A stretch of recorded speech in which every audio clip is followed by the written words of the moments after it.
Hello, beautiful people. It's day 336. Shout out to my bestie that gave me this fun little nightgown. I used to be Tinkerbell at Tokyo Disney, so she has one too. Hers is, I think, Ariel, because she was Ariel. But anywho, yes, I'm going to do a card from Gabby Bernstein's, what is this? Miracles Now deck. So, what shall we talk about on the 365? I figured why not just, switch it up, whatevs. I usually like to have the card just like fall out. I can't remember if I've done this on like another day.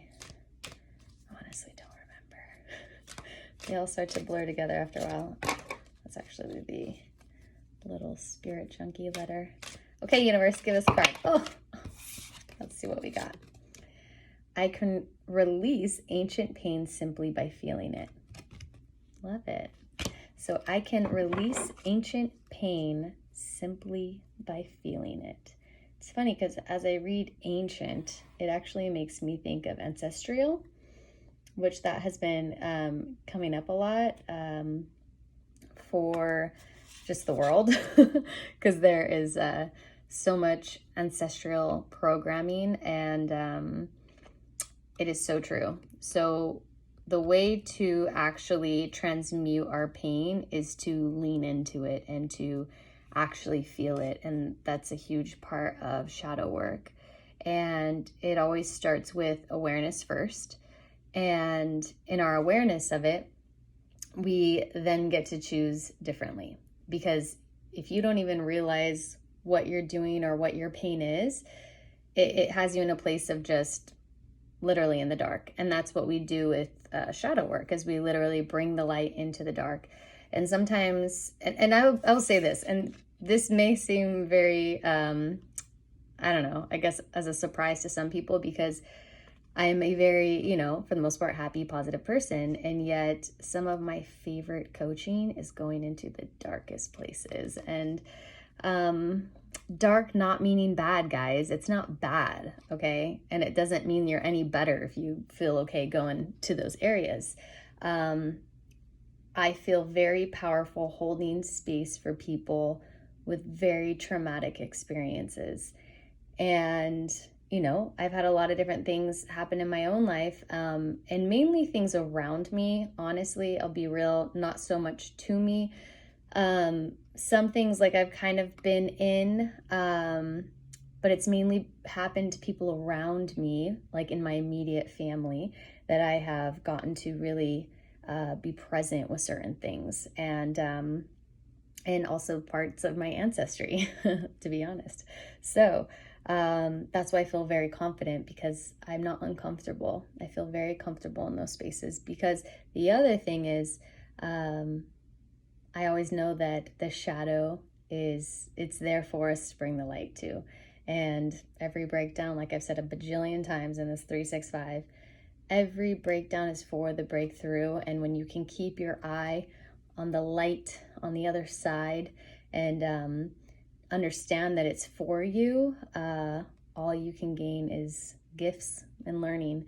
So I love this. You can release ancient pain by feeling it. If there's something that you're feeling, whether it's from ancestry or there's certain things that you're like, I don't even understand why I do what I do. You can't pinpoint it to a certain point in your life.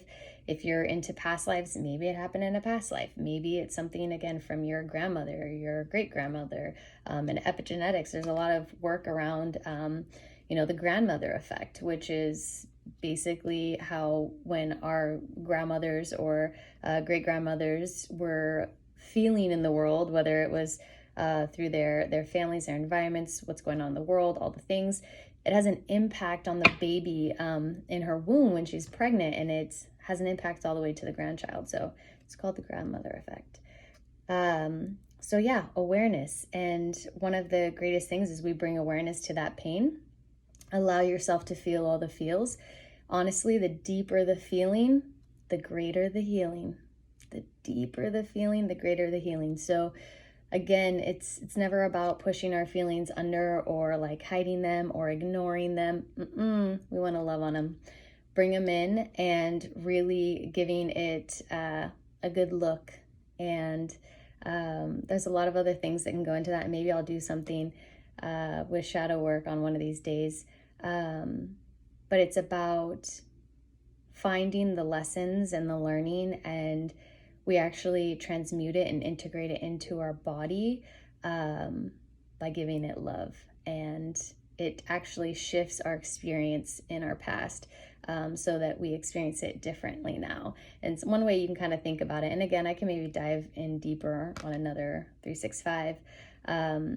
But when we actually do that, it shifts like how we experience that event. So I like to think of breakups.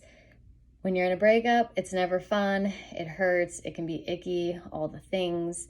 And when you've really dug into what did I gain from this? What did I learn? What were the things that were missing that could have made a difference? And not meaning could have saved the relationship, but what it could have had you show up differently to be your highest version of yourself, right? It's always about your own work, your own inner game.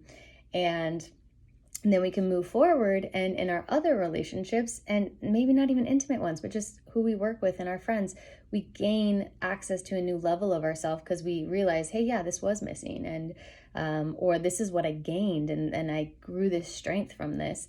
And you can bring that forward into all relationships and with everything in your life. So that's what's so cool about it. And when we really, really embody that, right? It's because we've taken in that pain.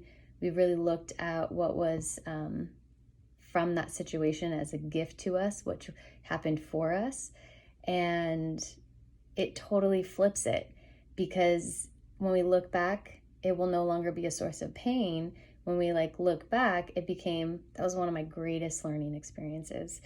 And so that's a little beyond just, the feeling it, but I know that that's what this is talking about. So thank you, Gabby Bernstein. And there's so much around this. So if that's something that you're interested in, definitely look it up. I love it. And even if something's popping up for someone and you're feeling really like, I don't know how to do this, because it can be a dangerous place. I don't want to say dangerous. It can be a very challenging and place where you can feel very lost when doing it alone. I think you can do it on your own. I have myself. Some people will beg to differ with me, but it's because you go within and all your answers are within you. Yet you can collapse time frames, and you can always reach out to people. So I am here for people if they would like to chat about anything. And yeah, feel the feels, guys. The deeper the feeling, the greater the healing. So take what you want from that. Do your own little work. It's probably going to be flipped, but hey, you can let your brain practice and strengthen itself by flipping it yourself. Anywho, have an amazing day or morning or evening or night. And looking at this makes me want to do my nails as well. Anyways, thanks for listening. Bye, guys.